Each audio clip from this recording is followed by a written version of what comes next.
finish!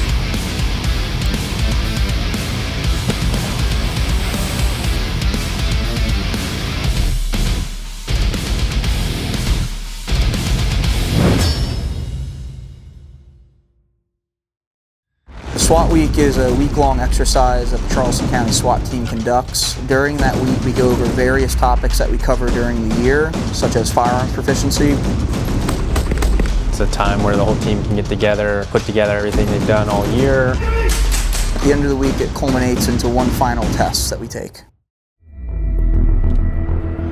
Today we're out at Live Fire Training Academy in Cottageville. We're having a range day with the SWAT team. So we're going to start out with daylight shooting. We'll end the day with nighttime shooting. Move.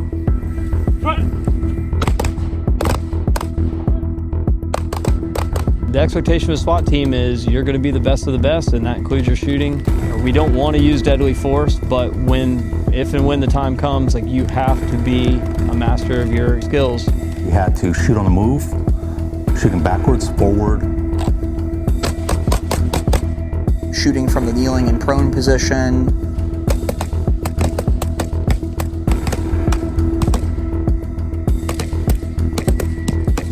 It's like any other part of our training. It's imperative that we get as many repetitions as we can.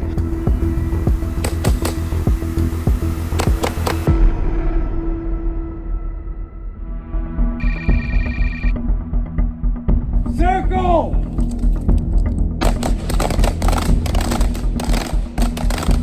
Instructor called out a number or a shape, and it was our job to quickly identify the target.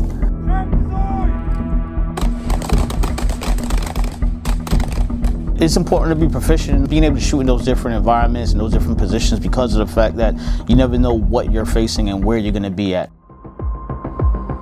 Today we're in Adams Run, South Carolina. We're conducting open air movement training, and then we're conducting our kind of end of week scenario.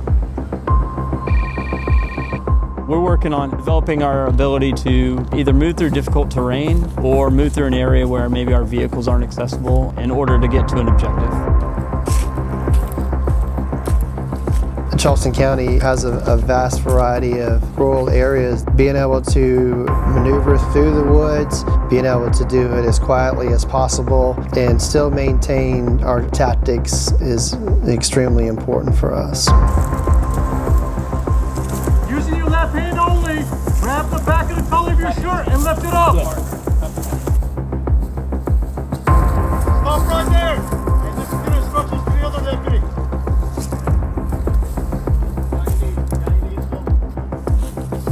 It's more of teaching us how to maneuver through heavy woods as a team and still be able to get to a target on time.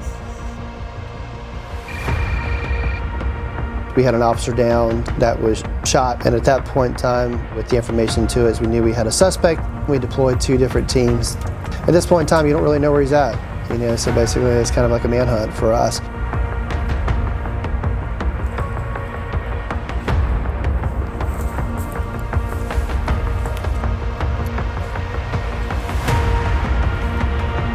Ended up having eyes on him after we maneuvered into position, and then we ended up moving on him and taking him into custody.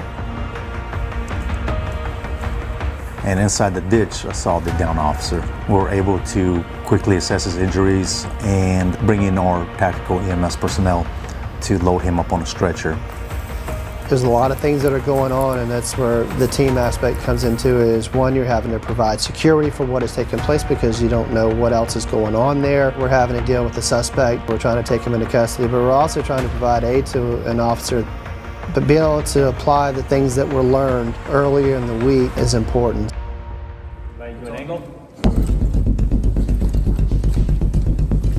Today we're at the Law Enforcement Center wrapping up SWAT Week. This day is comprised of a close quarters tactics exam for all the operators, and then we do our graduation.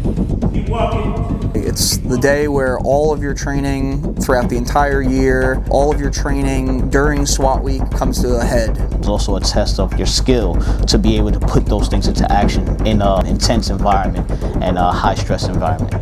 Keep walking. Keep walking. Keep walking. Keep walking. Keep walking. Keep walking.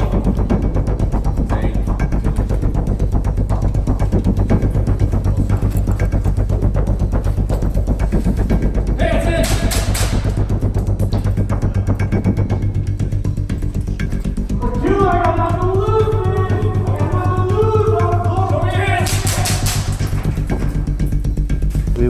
sure that these operators have learned the skills that are there, because they've all been taught it. It's whether it's retention on top of it. Our learning never stops. Our teaching never stops. Today's the conclusion of a very arduous week. As you've seen, a lot of training, a lot of nuance to what we do. It culminates in a successful week for everybody. Should be a thing of pride for these guys to have completed this week and received their credit. It's cool to know that I made it through the week. I've done everything that the team required me to do. I accomplished all the goals, I passed all the tests, and just getting that certification saying that, hey, you are an operator, you have performed well, and you deserve to continue to wear that SWAT eagle on your chest. It just means everything to me. I know I joined the team because I wanted to do more. It was the best venue to do the most. We are the best SWAT team in South Carolina, if not the Southeast. We are a very, very good team, and I feel very strongly about that. But you do not get as good as we are by not doing the work. Generally a long week for us. We're always on our feet, we're always on the go. They come in the mornings, they're ready to work, they're ready to accomplish the tasks that we have set forth. These guys are just true professionals.